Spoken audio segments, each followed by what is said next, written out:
Hello dear students, और आप सभी का फिर से वेलकम इस क्लास में। हम क्लास 10th मैथमेटिक्स का ट्रिग्नोमेट्री का चैप्टर पढ़ रहे थे। पिछली क्लास में हमने ट्रिग्नोमेट्री का 8.1 यानी फर्स्ट एक्सरसाइज कंप्लीट की थी, और आज हम इसका 8.2 यानी सेकंड एक्सरसाइज कंप्लीट करने जा रहे हैं। पिछली क्लास में हमने बेसिक्स ऑफ ट्रिग्नोमेट्री पढ़ा था, और ट्रिग्नोमेट्री के 6 फॉर्मूले मैंने बताए थे, उसके ऊपर कैसे क्वेश्चन को हम सॉल्व करते हैं, और पूरी एक्सरसाइज 8.1 हमने सॉल्व की थी उसी के ऊपर बेस्ड।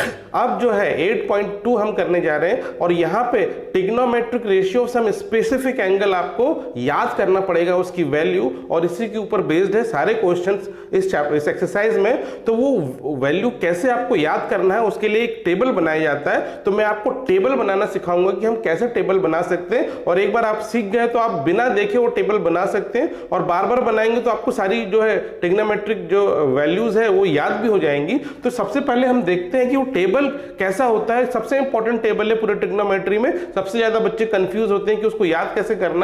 तो मैं एक सिंपल तरीके से, अलग अलग तरीके से आपको अलग अलग टीचर बताएंगे, तो मेरे भी एक तरीका है, मैं एक सिंपल तरीके से आपको बता रहा हूं कि किस तरीके से याद करना है। और मेरा तरीका बहुत ही सिंपल, आप देखेंगे आपको समझ में आ जाएगा और काफी इजी लगने लगेगा। तो देखिए, जो है हम टेबल बनाते हैं मैट्रिक्स एक ग्रिड के फॉर्म में बनाते हैं। तो यहां सबसे पहले हम बना लेते हैं एक कॉलम, ये एंगल का है, इसको हम थीटा से रिप्रेजेंट कर लेते हैं, मान लेते हैं। तो ये हो गया थीटा। फिर यहां पे हम थीटा मतलब एंगल, यहां स्पेसिफिक एंगल लेना है हमको। हम एक लेते हैं 0 डिग्री, फिर लेते हैं 30 degree, then 45 degree, then 60 degree and then 90 degree. ठीक है, 0, 30, 45, 60 एंड 90 डिग्री। केवल इतनी जो है एंगल्स की आपको वैल्यू याद करने हैं, और हमारे सिलेबस में भी इतना ही है। और हायर क्लासेस में जाएंगे तो आपको और भी पढ़ना पड़ेगा, लेकिन 10th का जो हमारा सिलेबस है उसमें आपको हर एक ट्रिग्नोमेट्रिक फंक्शन है उसका 0, 30, 45, 60 एंड 90 डिग्री की वैल्यू याद करनी है। तो सबसे पहले मैं बताता हूं, यदि हम साइन ऑफ थीटा लेते हैं, ठीक है, तो साइन ऑफ थीटा लेते हैं तो क्या क्या वैल्यू आती है। तो सब आप याद रखिएगा, साइन 0 की वैल्यू 0 होती है, और साइन 90 की वैल्यू 1 होती है। ठीक है, मिनिमम वैल्यू साइन की 0 से 90 के बीच मिनिमम 0 होती है, और मैक्सिमम साइन की वैल्यू होती है 1। मैंने आपको पहले भी बताया था पिछली क्लास में, साइन थीटा की जो वैल्यू होती है, साइन थीटा की value less than equal to 1, greater than equal to -1 होता है। For different value of theta ये -1 और +1 के बीच में होती है इसकी वैल्यू। लेकिन अभी हम थीटा क्या ले रहे हैं, थीटा ले रहे हैं 0 से 90। तो 0 से 90 के बीच साइन थीटा की मिनिमम वैल्यू होती है साइन 0 पे 0, और मैक्सिमम वैल्यू होती है साइन 90 पे 1। बस आपको ये याद रखना है। और इनकी जो बीच की वैल्यू वो 0 और 1 के बीच की वैल्यू होगी। जैसे साइन 30 की वैल्यू होती है हाफ 1/2, साइन 45 की वैल्यू होती है 1/√2, और साइन 60 की वैल्यू होती है √3/2। ठीक है, तो आपको केवल साइन थीटा की वैल्यूज याद रखना है। 0 और 1 का तो मैंने बता दिया, मिनिमम 0 पे और मैक्सिमम 1 90 पे। और इसकी बीच की जो वैल्यू है, साइन 30 होता है हाफ 1/2, साइन 45 होता है 1/√2, और साइन 60 हो गया √3/2। केवल आपको ये जो वैल्यू है 1, 2, 3, 4, 5 वैल्यू आपको याद रखना है। इसके बाद कॉस, टेन, कोसेक, सेक, कॉट आपको कुछ याद करने की जरूरत नहीं। इसी से सारे जो वैल्यूज है वो डिराइव हो जाती है। जैसे मैं बताऊं, अगर आपको यही चीज कॉस थीटा के लिए करना है ना, तो कॉस थीटा के लिए अगर आपको करना है तो कॉस थीटा की जो वैल्यू है, ये जो हमने लिखा है ये different value for sine theta, इसको रिवर्स ऑर्डर में लिख देंगे। अब हमने लास्ट में यहां 1 लिखा है, तो कॉस के लिए आप यहां शुरू में 1 लिख देते हैं। ठीक है,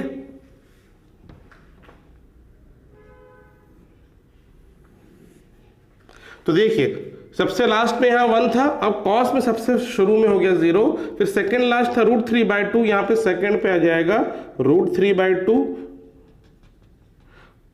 फिर ये तो 1/√2 ऐसे ही रहेगा बीच में, फिर 1/2, और जो पहले यहां 0 था अब यहां आखिरी में आ जाएगा 0। ठीक है, आपने साइन की याद कर ली है तो कॉस की याद करने की जरूरत नहीं है। कॉस का जो है, आपको जो साइन की जो वैल्यूज है उसको रिवर्स ऑर्डर में लिख दीजिए, वही कॉस की वैल्यू है। यदि अब इस टेबल का मतलब कि अगर मैं आपसे बोलूं what is value of sign 30 degree, तो साइन 30 डिग्री की वैल्यू होती है 1/2। ये टेबल से देख के आप बता सकते हैं। या मैं बोलूं cos 45 डिग्री की क्या वैल्यू है, तो टेबल में देखेंगे ये 45 और ये cos थीटा का है, cos थीटा की वैल्यू 45 की वैल्यू 1/√2। तो इस तरह अलग अलग एंगल की वैल्यू पूछी जाती है, इसके ऊपर क्वेश्चंस आते हैं, अभी हम करेंगे। तो आपको साइन कॉस समझ में आ गया। अब देखिए tan थीटा की वैल्यू आप कैसे निकालते हैं। अब आपको tan थीटा की वैल्यू निकालनी है तो आपको क्या करना है, साइन और कॉस इसको डिवाइड करना है। 0/1 कितना होगा, तो 0/1 0 हुआ तो इसका आंसर 0, tan 0 0 हो गया। tan की वैल्यू आती है, आप ये फॉर्मूला भी चाहे लिख सकते हैं, tan थीटा होता है sine theta upon cos theta, ये tan थीटा का फॉर्मूला है और यहां से हम उसकी वैल्यू भी निकालते हैं। tan 0 की वैल्यू साइन 0 अपॉन कॉस 0। अब tan 30 की वैल्यू निकालना है तो आपको इसको डिवाइड करना है, ठीक है। ये क्या है 1/2 डिवाइड बाय √3/2। अब ये डिवाइड का साइन अब हटा के मल्टीप्लाई का आप साइन करोगे तो 2 ऊपर चला जाएगा, √3 नीचे आ जाएगा और ये 2 कट जाएगा, तो क्या बचा 1/√3। तो यानी इसकी जो वैल्यू है साइन 30 की वैल्यू 1/√3 हो गई, ठीक है।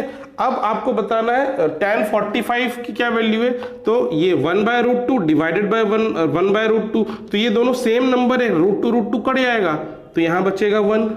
फिर tan 60 की वैल्यू निकालना है तो ये और ये आपको डिवाइड करना है, तो मैं आपको लिख के बता देता हूँ कैसे डिवाइड करना है। तो √3/2 डिवाइडेड बाय 1/2 है। अब इसको हटा के आप मल्टीप्लाई का साइन कर देंगे तो ये बन जाएगा 2/1, 1/2 उल्टा होकर 2/1 बन जाता है। फिर ये 2 कट जाएगा तो क्या बचेगा, न्यूमरेटर में √3 बचा। फिर यहाँ पे ये क्या हो जाएगा 1/0, 90 में 1/0। जब भी डिनोमिनेटर में 0 आए, ये बात ध्यान रखना, जब भी डिनोमिनेटर में 0 आता है वो नंबर कहलाता है अनडिफाइंड, ठीक है। नॉट डिफाइंड हम कहते हैं, दिस इज नॉट डिफाइंड।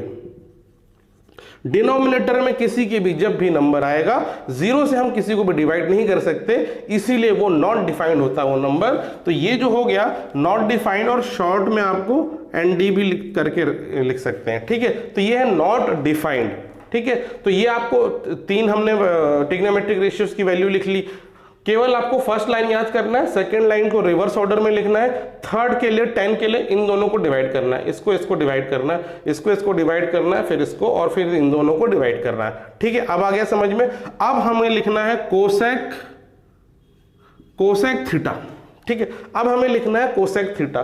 तो कोसेक किसका रिवर्स होता है, रेसिप्रोकल होता है, साइन का होता है, ये ध्यान रखना।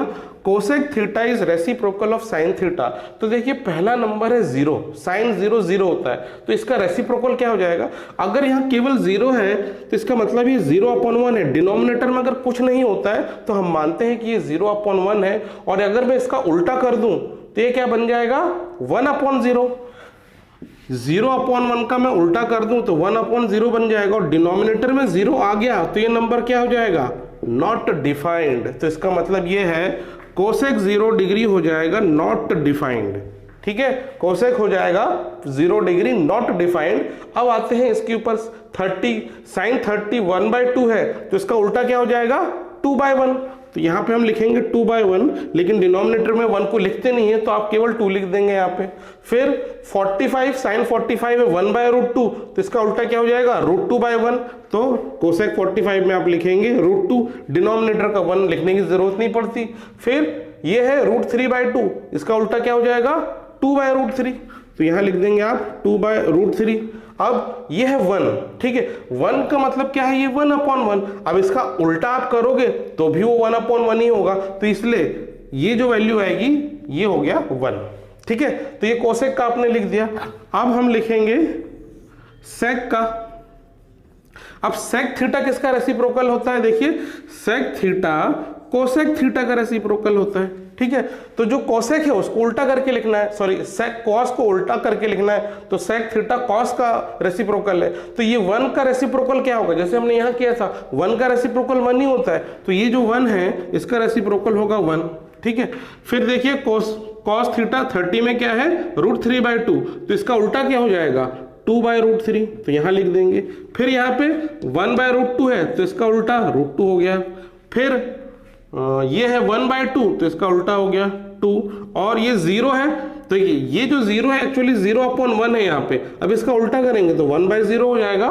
तो ये हम क्या कह सकते हैं, नॉट डिफाइंड, ठीक है, तो डिनोमिनेटर में 0 आ गया तो नॉट डिफाइंड।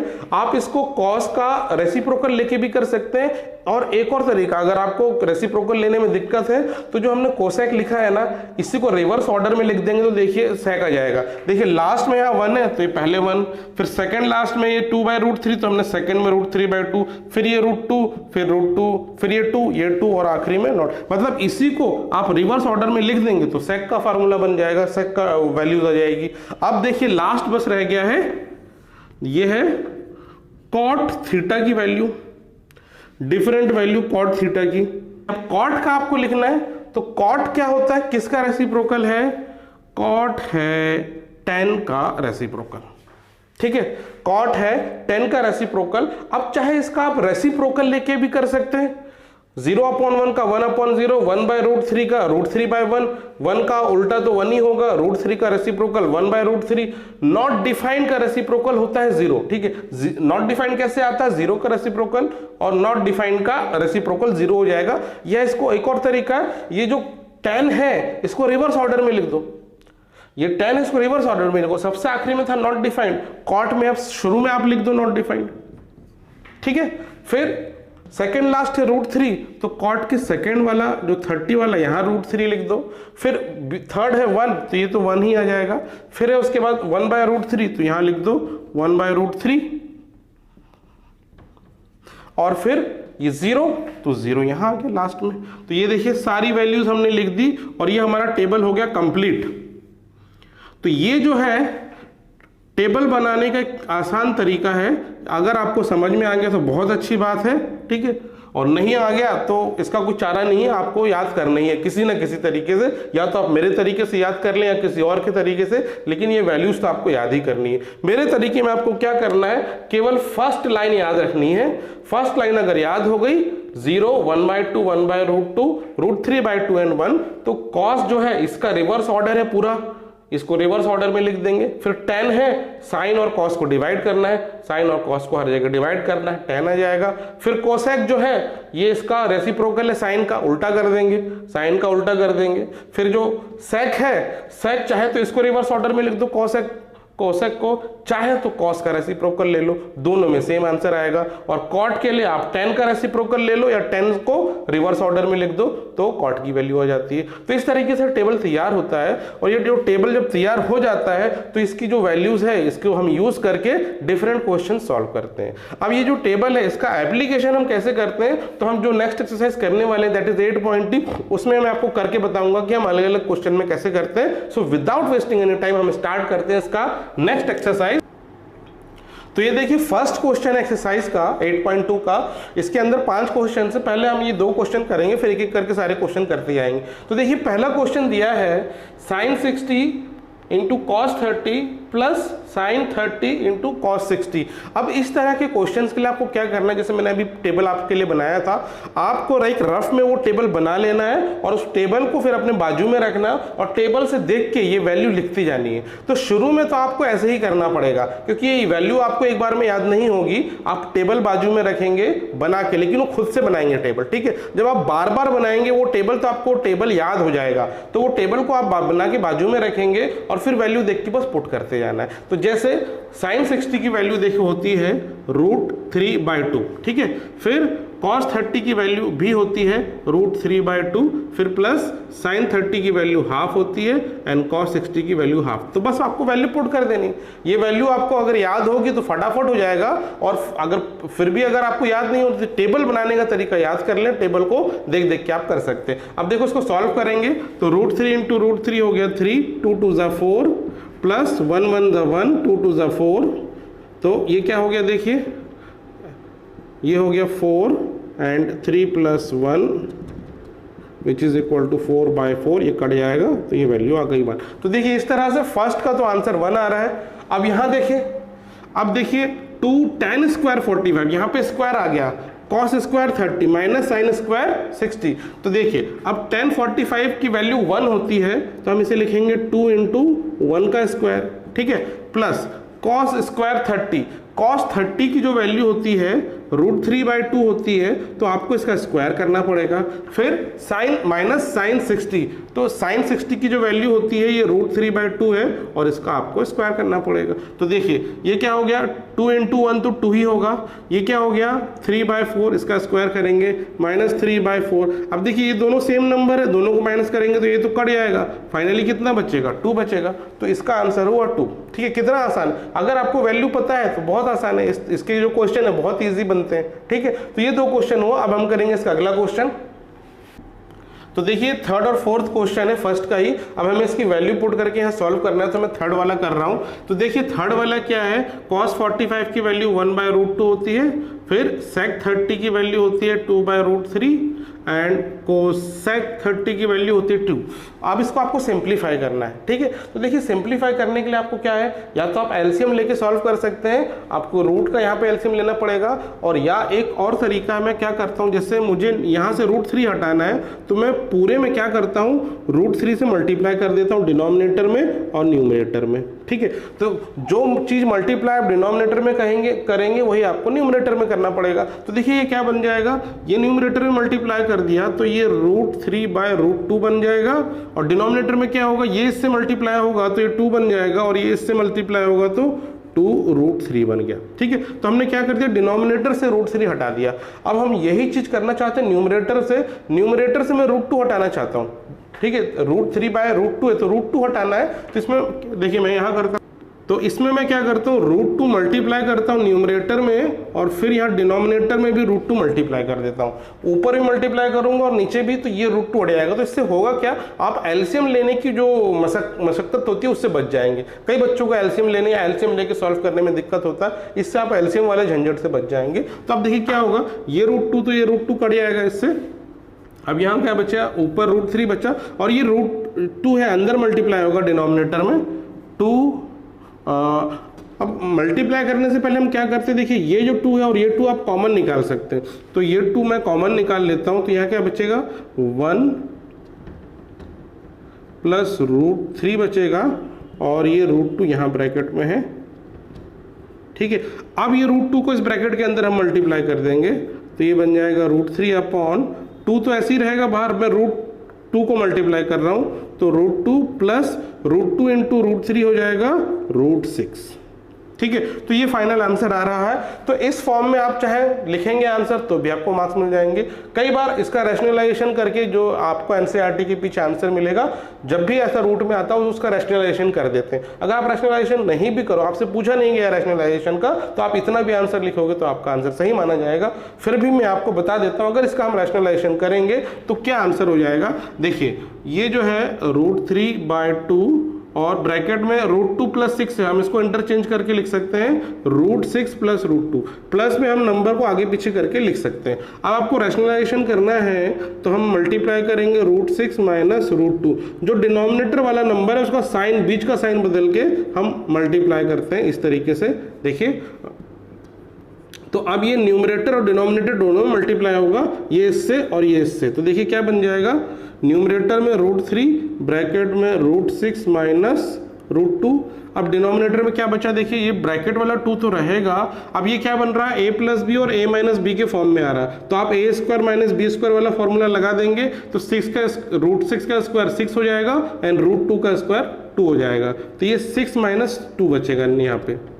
ठीक है, 6 - 2 बचा, तो ये कितना हो गया, ये हो गया 4। तो हम यहाँ लिखेंगे √3 ब्रैकेट में √6 - √2 होल डिवाइडेड बाय 2 इंटू 4। अब ये 2 और 4 मल्टीप्लाई हो जाएगा, तो देखिए क्या बनेगा, √3 यहाँ बाहर लिखते हैं हम ब्रैकेट में, यहाँ क्या है √6 - √2 होल डिवाइडेड बाय 8। देखिए अब इस फॉर्म में आ गया है। अब ये भी आंसर आपका माना जाएगा, लेकिन और चाहे तो आप इसको मल्टीप्लाई कर सकते हैं, √3 को ब्रैकेट में अंदर मल्टीप्लाई करेंगे तो ये क्या बन जाएगा, देखिए √6 तो पहले से ही है, उसमें √3 और मल्टीप्लाई कर दिया हमने, फिर √2 में √3 मल्टीप्लाई कर देंगे तो √6 बन जाएगा, अब डिवाइडेड बाय 8। अब देखिए क्या है, ये जो 6 है, 6 को आप लिख सकते हैं 2 × 3, तो मैं अगर यहाँ से इसको मिटा दूँ इसको, और 6 को लिखा 2 इंटू 3 और एक 3 अंदर से है पहले से। अब ये 3 3 बन के रूट से बाहर निकल जाएगा, दो 3 आ गए तो रूट से बाहर निकल जाएगा, एक 3 बाहर निकल गया रूट से, ये वाला 2 है रूट के अंदर रहेगा, 3 root 2 minus root 6 whole divided by 8। तो ये देखिए ये आपका फाइनल आंसर है 3 रूट 2 माइनस रूट 6 बाई 8। ठीक है, हालांकि ये आंसर भी अगर होता तो ये भी आपका सही होता और रैशनलाइजेशन करके आपका ये आंसर आएगा। तो आपको समझ में आया? तो ये हुआ थर्ड वाला। अब हम करते हैं इसका फोर्थ। तो देखिए ये फोर्थ क्वेश्चन है। अब इसमें क्या दिया है यहाँ पे, देखिए 3 टर्म्स है न्यूमरेटर डिनोमिनेटर में, तो सबकी वैल्यू पुट करके हम पहले सिंप्लीफाई करेंगे। तो देखिए sin 30 की वैल्यू होती है 1/2, tan 45 की वैल्यू होती है 1 और माइनस कोसेक 60। कोसेक जो होता है साइन का रेसिप्रोकल होता है और साइन 60 की वैल्यू होती है √3/2, तो उसका रेसिप्रोकल हो जाएगा 2/√3। ठीक है, फिर डिनोमिनेटर में sec 30, ये cos का रेसिप्रोकल है, cos 30 √3/2 होता है, तो उसका रेसिप्रोकल 2/√3 यहाँ लिख लेते हैं। फिर cos 60 की वैल्यू 1/2 होती है, देन प्लस cot 45 की वैल्यू 1 होती है। तो देखिए यहाँ पे अब 3 टर्म आ गया है, इसको आपको सिंप्लीफाई करना है। तो हम क्या करते हैं, देखिए पहले ये वाला 1/2 एंड 1 को हम जोड़ लेते हैं, 1/2 एंड 1 को यहाँ जोड़ लेते हैं। तो देखिए ये क्या बन जाएगा, तो 1/2 और 1 को जोड़ेंगे तो 3/2 हो जाएगा, आप एलसीएम से लेके जोड़ सकते हैं। ये माइनस 2/√3 है और फिर इसको और इसको जोड़ देंगे तो ये भी 3/2 हो जाएगा और इसको हम यहाँ लिख लेते हैं प्लस 2/√3। इस तरीके से हमने लिख लिया। ठीक है, अब हम क्या करें, हम क्या करते हैं, एलसीएम ले लेते हैं। ठीक है, आपको यहाँ पे एलसीएम लेके अलग से सॉल्व करना है, यहाँ पे एलसीएम लेके अलग से सॉल्व करना है। इसका एलसीएम क्या होगा, ये दोनों मल्टीप्लाई होगा 2√3, तो 2√3 हो गया एलसीएम। न्यूमरेटर में क्या आएगा इसका, ये √3 3 से मल्टीप्लाई होगा तो ये हो गया 3√3, फिर ये 2 से इधर मल्टीप्लाई होगा तो माइनस 2 2 हो गया 4। ठीक है, अब ये पूरा न्यूमरेटर था, अब वैसे ही यहाँ भी करेंगे हम, तो 2√3 तो एलसीएम हो गया, फिर ये इससे मल्टीप्लाई होगा तो 3√3, फिर ये इससे मल्टीप्लाई होगा 2 2 4, यहाँ प्लस 4 और ये इस तरीके से हो गया। अब देखिए ये 2√3 और 2√3 सेम है तो ये कैंसिल हो जाएगा। अब क्या बचा न्यूमरेटर में, 3√3 माइनस 4 अपॉन 3√3 प्लस 4। ठीक है, ये आया। अब ये जो आ गया आपका, ये भी आपका आंसर माना जाएगा, लेकिन जो एनसीईआरटी में आपको दिया है वो आंसर वो रैशनलाइजेशन करके दिया है, तो आप चाहे तो इसका रैशनलाइजेशन कर भी सकते हैं। अगर बोला नहीं क्वेश्चन में तो करने की जरूरत नहीं, यहाँ भी करके छोड़ सकते हैं। बट अगर मैं एनसीईआरटी का आपको आंसर लाना है तो हम रैशनलाइजेशन भी कर सकते हैं। तो हम इसका रैशनलाइजेशन कैसे करेंगे, 3√3 माइनस 4 एंड 3√3 माइनस 4, इससे आपको मल्टीप्लाई करना है। ठीक है, न्यूमरेटर और डिनोमिनेटर। तो देखिए 3√3 माइनस 4, 3√3 माइनस 4, ये दोनों सेम टर्म है, तो न्यूमरेटर में तो ये स्क्वायर हो जाएगा, तो 3√3 माइनस 4 का स्क्वायर। ठीक है, डिनोमिनेटर में क्या हो गया, 3√3 प्लस 4 और एक बार 3√3 माइनस 4, तो यहाँ a minus b, A square minus b square वाला फॉर्मूला आइडेंटिटी आप यूज करेंगे, तो a square minus b square आप लगाएंगे, तो 3√3 होल स्क्वायर माइनस 4 स्क्वायर, यानी ए स्क्वायर माइनस बी स्क्वायर। ठीक है, अब देखिए आगे इसको सॉल्व करते हैं। अब यहाँ पे होल स्क्वायर का फॉर्मूला लगाएंगे, तो ये A square minus 2 into A into B, A square minus 2ab plus B square यानी 4 स्क्वायर, होल डिवाइडेड बाई ये। अब इसका स्क्वायर करेंगे तो देखिए 3 का स्क्वायर 9 होता है और इंटू √3 का स्क्वायर होता है 3, माइनस यहाँ पे होगा 4 का स्क्वायर 16। अब ऊपर भी वही करेंगे तो ये भी हो जाए 9 इंटू 3। ठीक है, तो 9 इंटू 3 27 इसको लिख सकते हैं आप, तो 27 minus 2 3 6 and 6 4 24√3 and plus 4 4 16, whole divided by 27 minus 16। ठीक है, अब देखिए न्यूमरेटर में 27 और 16 प्लस हो रहा है, तो इसको हम प्लस करेंगे, तो प्लस करने से कितना आंसर आएगा 43, और ये माइनस 24√3 और डिवाइड में 27 माइनस 16 करेंगे तो कितना आ जाएगा 11। तो ये जो है ये फाइनल आंसर होगा आपका। ठीक है, तो ये हुआ ये क्वेश्चन सॉल्व। अब हम करते हैं इसका जो अगला वाला है 5th क्वेश्चन है, तो वो मैं नहीं करवा रहा हूँ, मैंने 4 करवा दिया। अब आपसे बन जाएगा 5th वाला, बहुत इजी, बस वैल्यू पुट करके आपको बन जाएगा। तो हम 5th वाला मैं नहीं करवा रहा हूँ, आप कर लीजिएगा, और इसके बाद हम अगला करेंगे जो नेक्स्ट क्वेश्चन है, क्वेश्चन नंबर 2। तो देखिए सेकंड का ये फर्स्ट क्वेश्चन है, और ये कैसा क्वेश्चन है, ये एमसीक्यू टाइप क्वेश्चन है। मतलब ये क्वेश्चन दिया है और इसकी वैल्यू इनमें से किसके बराबर होगी, 4 ऑप्शन दिए, तो आपको इसको सिंप्लीफाई करना है, सिंपल सिंप्लीफाई करना है। तो देखिए हम सीधे वैल्यू पुट करते हैं, 2 इंटू 1030 की वैल्यू होती है 1/√3 होल डिवाइडेड बाय 1 प्लस 1030 की वैल्यू हुई 1/√3 का होल स्क्वायर करना है। अब इसको आपको सिंप्लीफाई करना है। तो देखिए न्यूमरेटर तो है 2/√3, डिनोमिनेटर में क्या हो जाएगा, ये स्क्वायर करेंगे तो 1/√3 का स्क्वायर हो गया 1/3। अब इसको आप सिंप्लीफाई कर लो, नीचे डिनोमिनेटर में एलसीएम से सिंप्लीफाई करेंगे आप, 3 1 3 प्लस 1 4 हो जाएगा।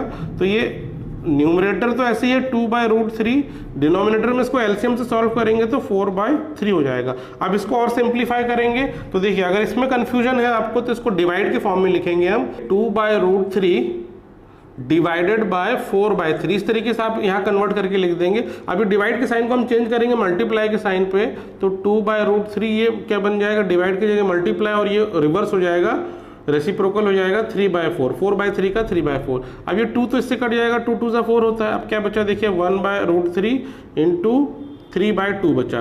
अब ये 3 है, इसको भी हम ऐसे लिख सकते हैं √3 इंटू √3, बिकॉज √3 इंटू √3 3 ही होता है। तो इससे क्या होगा, एक √3 कट जाएगा और एक √3/2 बचेगा। तो अब ये देखिए ये किसका आंसर है यहाँ पे, तो देखिए sin 60 की वैल्यू होती है √3/2, तो यही हमारा राइट आंसर है। इसका चेक करें cos 60 क्या होता है, cos 60 हाफ होता है, tan 60 √3 होता है, sin 60 1/2 होता है। तो √3/2 केवल एक ही की वैल्यू है और वो sin 60 की, तो इसका आंसर है ए ऑप्शन। ठीक है, तो ये हुआ फर्स्ट पार्ट इसका। अब सेकंड पार्ट देखते हैं।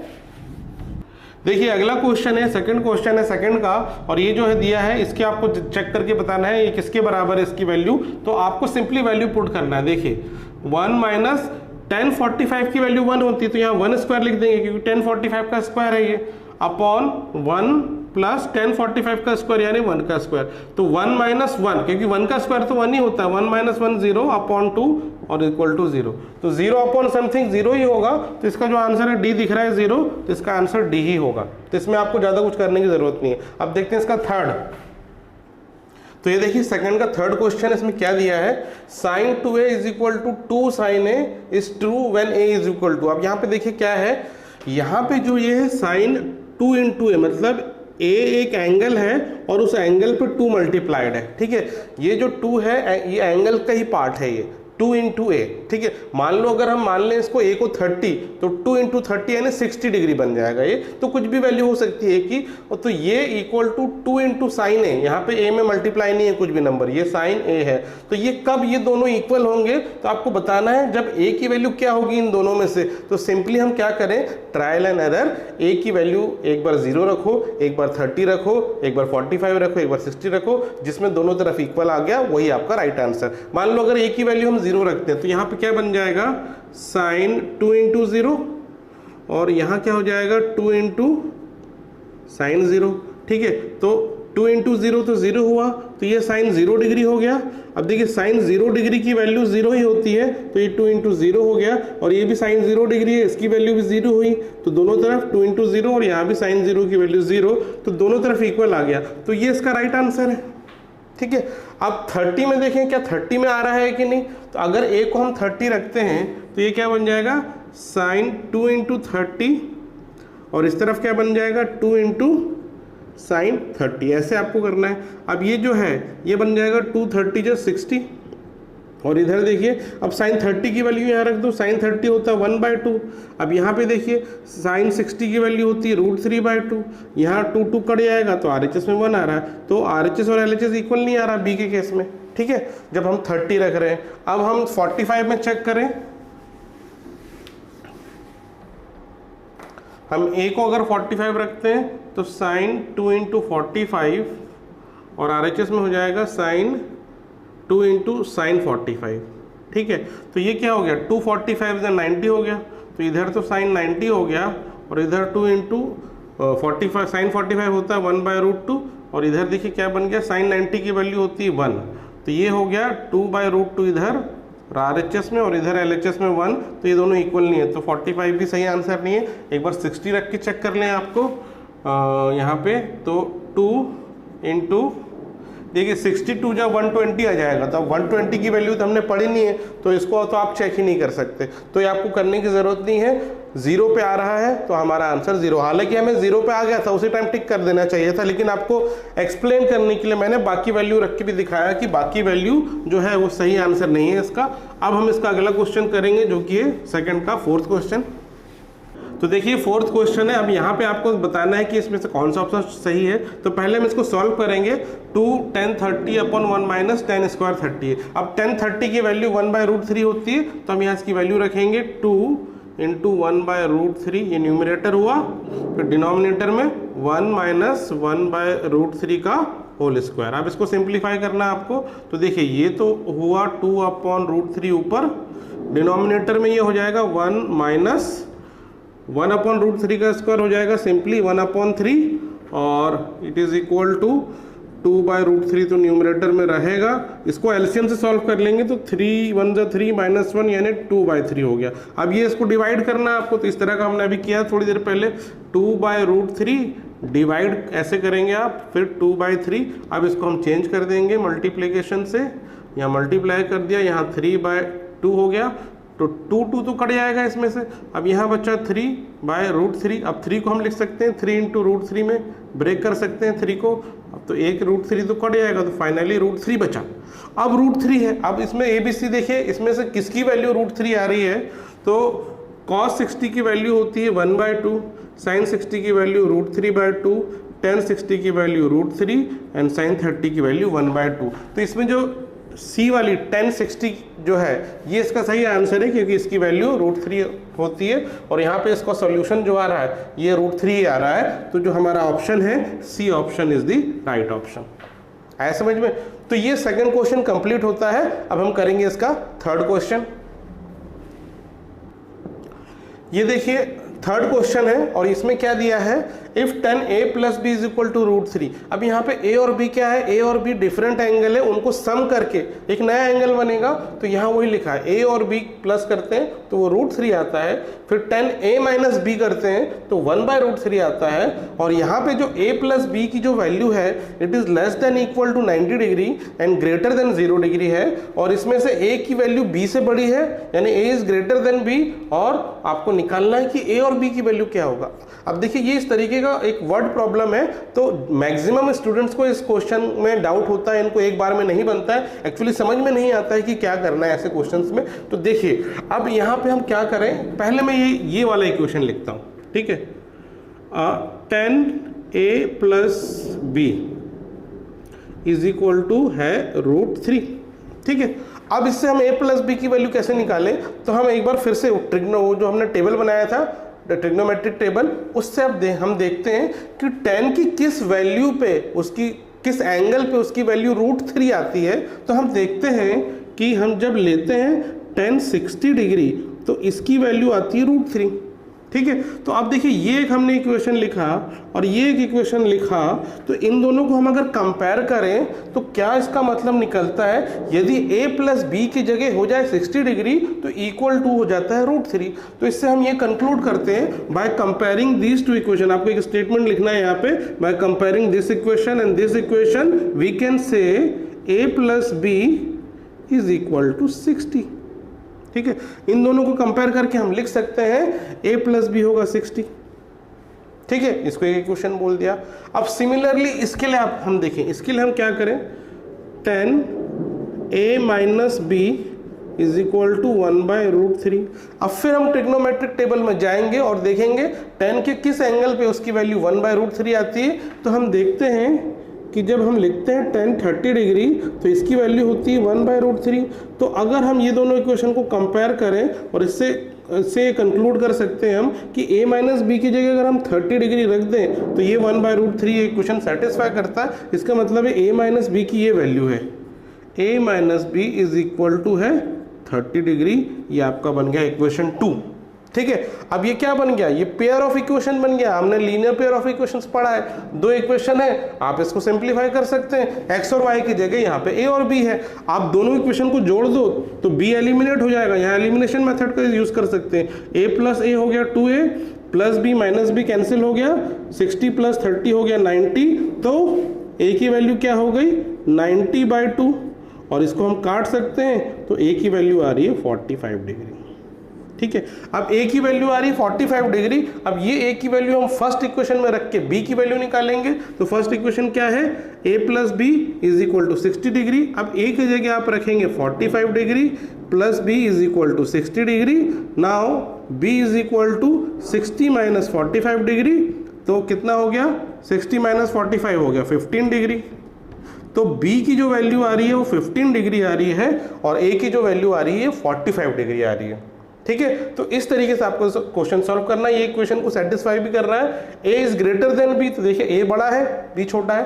a plus b should be less than 90, तो a प्लस बी कितना आ रहा है 60 आ रहा है and it is less than 90 degree. तो दोनों कंडीशन को सेटिस्फाई भी कर रहा है और इसकी जो वैल्यू है a की 45 और b है 15। ठीक है, तो ये हुआ थर्ड क्वेश्चन। अब हम करेंगे इसका फोर्थ क्वेश्चन।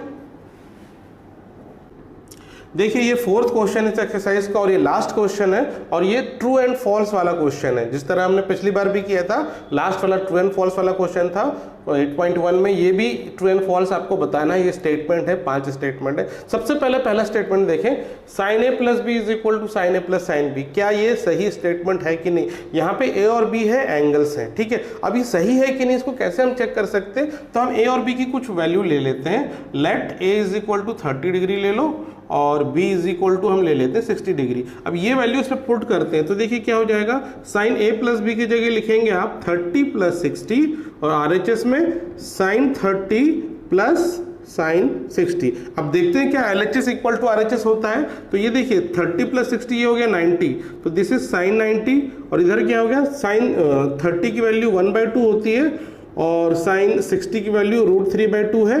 साइन 90 होता है 1 एंड इसको सॉल्व करेंगे तो एलसीएम तो डिनोमिनेटर सेम है, तो ये 1 प्लस √3 आ रहा है। तो क्लियरली ये विजिबल है कि LHS और RHS इक्वल नहीं है, तो ये स्टेटमेंट जो जस्टिफाई नहीं हो रहा है। ये स्टेटमेंट जस्टिफाई तब होगा जब थीटा की हर वैल्यू पे जस्टिफाई होगा। अगर एक वैल्यू पे भी जस्टिफाई नहीं हो रहा मतलब ये फॉल्स है, तो हम इसको लिख देंगे ये वाला स्टेटमेंट जो है फॉल्स है। अब देखिए अगला वाला स्टेटमेंट क्या बोल रहा है, the value of theta increases, value of sine theta increases as theta increases. अब देखिए हमको पता है साइन थीटा के केस में साइन 0 डिग्री की वैल्यू कितनी होती है 0, फिर साइन 30 डिग्री की वैल्यू कितनी होती है 1/2। यदि इसको डेसिमल में कन्वर्ट करेंगे तो 0.5 हो जाता है। फिर साइन 45 की वैल्यू होती है 1/√2। ठीक है, और साइन 60 की वैल्यू होती है √3/2 और साइन 90 इसकी वैल्यू होती है 1।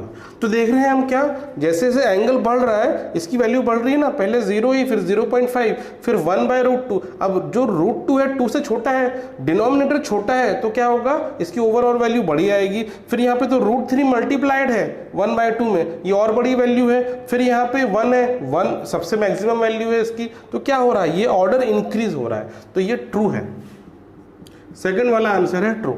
ठीक है, अब देखिए the value of cos theta increases as theta increases. Third के लिए अब देखिए थर्ड का क्या, यहाँ पे रिवर्स उल्टा हो जाता, ऑर्डर उल्टा हो जाता है जैसे जैसे थीटा बढ़ेगा, क्योंकि हम साइन का ही रिवर्स ऑर्डर में लिखते हैं।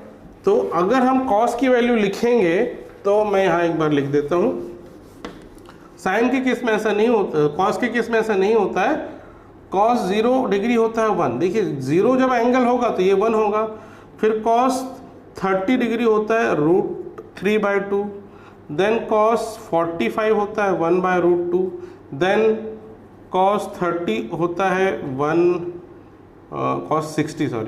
कॉस 60 होता है 1/2, देन कॉस 90 होता है 0। तो देखिए ये 1 से 0 तक ये डिक्रीज हो रहा है। साइन में क्या था, 0 से 1 इंक्रीज हो रहा था और ये 1 से 0 तक इसकी वैल्यू डिक्रीज होती जा रही है। तो ये वाला जो स्टेटमेंट है ये है फॉल्स। ठीक है, अब फोर्थ देखते हैं, cos theta is equal to sine theta equal to cos theta for all value of theta. तो क्या कॉस थीटा और साइन थीटा सेम होते हैं? अगर कोई थीटा की कोई वैल्यू ले लेते हैं तो देखिए, अगर थीटा होता है 45 डिग्री, ठीक है, तो साइन थीटा कितना होता है? साइन थीटा या साइन 45 कितना होता है? ये होता है 1/√2। और कॉस 45 कितना होता है? ये होता है, ये भी होता है 1/√2। तो देखिए दोनों की वैल्यू सेम आ रही है, तो केवल जब थीटा होगा 45 तभी दोनों की वैल्यू सेम आएगी। इसके अलावा किसी भी वैल्यू पे दोनों की वैल्यू सेम नहीं होती है। तो ये जो है ये वैलिड कब होगा? जब थीटा होगा 45, लेकिन इसके अलावा कोई और वैल्यू होगी, यानी ऑल वैल्यू ऑफ थीटा अगर बोल दिया तो सभी वैल्यू के लिए वैलिड नहीं होगी, तो मतलब ये स्टेटमेंट है फॉल्स। ठीक है, तो ये हो गया फॉल्स। अब लास्ट वाला देखिए, cot A is not defined for A equal to 0। तो ये तो आप टेबल में देख लीजिए, ट्रिग्नोमेट्रिक टेबल है, जब A वैल्यू की वैल्यू 0 होगी तो cot 0 जो है नॉट डिफाइंड है। तो इसको, इसमें तो कुछ आपको प्रूफ करने की जरूरत नहीं है, सिंपली फ्रॉम टेबल ये ट्रू है। ठीक है, cot 0 की वैल्यू होती है नॉट डिफाइंड। तो इस तरह से देखिए फोर्थ क्वेश्चन कंप्लीट होता है और इसी के साथ ये एक्सरसाइज भी कंप्लीट होती है। तो अब ये एक्सरसाइज कंप्लीट हो चुकी, तो हम टोटल 2 एक्सरसाइज कंप्लीट कर चुके हैं। अब इसके नेक्स्ट वीडियो में हम इसका नेक्स्ट एक्सरसाइज डिस्कस करेंगे। तो आज की वीडियो में बस हम यहीं तक पढ़ेंगे। So that's all for today's lecture. Take care of yourself and have a nice day.